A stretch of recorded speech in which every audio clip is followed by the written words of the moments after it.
Hey, fourth grade math. All right. So today's gonna be a little bit different. I'm not gonna necessarily teach you a new skill, but I'm gonna show you how to use those new skills. And we're gonna do that through story problems. So you guys have been practicing doing multi-digit multiplication problems. And you do that a variety of ways. You've used ratio tables, area model, skip counting, all those different ways. Now what we're gonna do, instead of just giving you the problem, 17 times 22. Instead, what we're going to do is bury that information in a story problem. And you guys are going to have to figure out what information is important. And to help you do that, I am going to share my screen here. And I put this on our homepage, and I'll put it on Miss Keller's too to make sure it's there. We're going to have this thing called C.U.B.E.S. And C.U.B.E.S is right here. It's an acronym for what we can do to help find what the important information is in a story problem. So the C in cube is going to circle, circle, numbers and units that you need. So these are the numbers and units that you'll need. This is the most important one. The U is to underline the question. What is the question asking us? A lot of times we might even throw extra numbers and stuff, so you might need them, but always, always, always, there will be a question we are asking you. Next, we're gonna box the action words, and we've talked about that a little bit. We said, like, when you see the word times, it means multiplication. When you see, divided means division, or split into means division. Take away usually means subtraction, and added to means addition. So that's B. We're going to box in those words if we can find them. Evaluate and eliminate.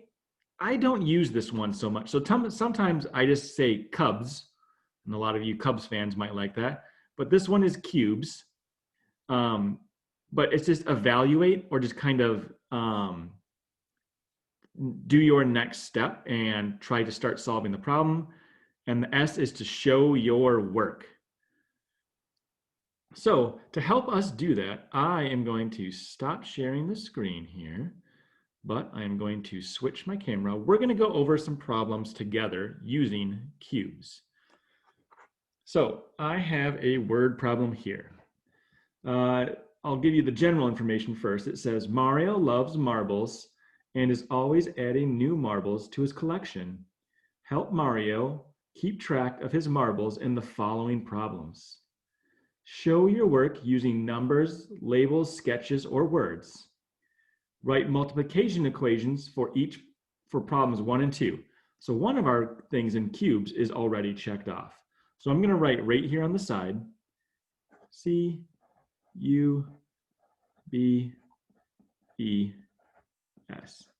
And hopefully that will do each step, and having it there will tell us to do the steps.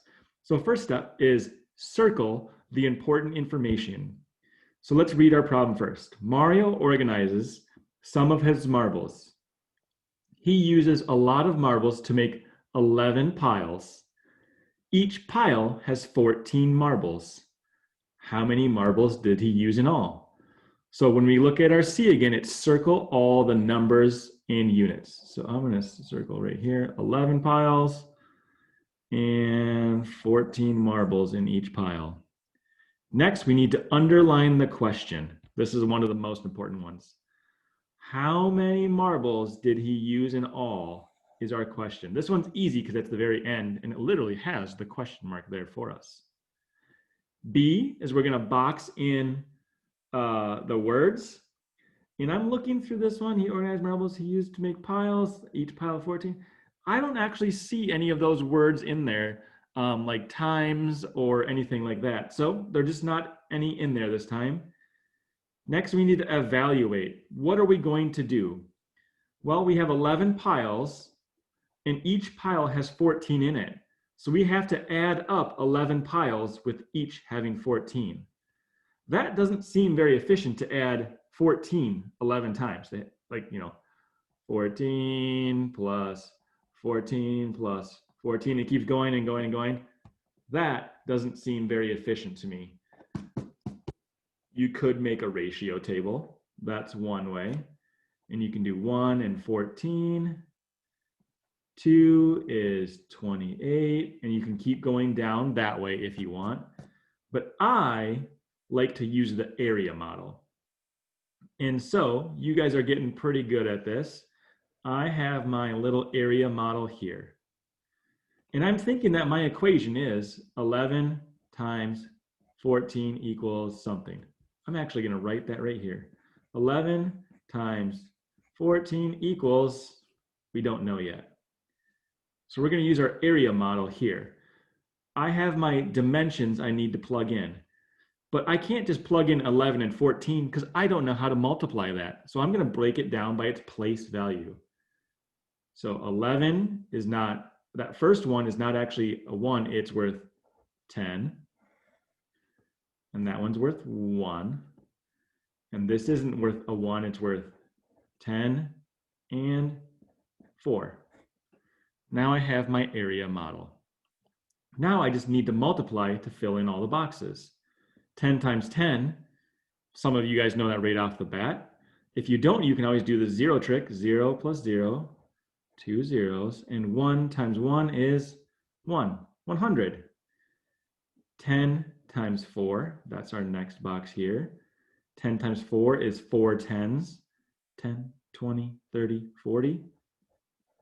40. 1 times 10 is just 1 10 is 10. And 1 times 4 is 4. Next, to get the answer, because we have the area of each little box, now we want the area of the big box, we have to add all these up. So 100 plus 40 plus 10 plus 4. Mr. B didn't leave a lot of room. So I'm going to write my answer kind of, I'll sneak it in small.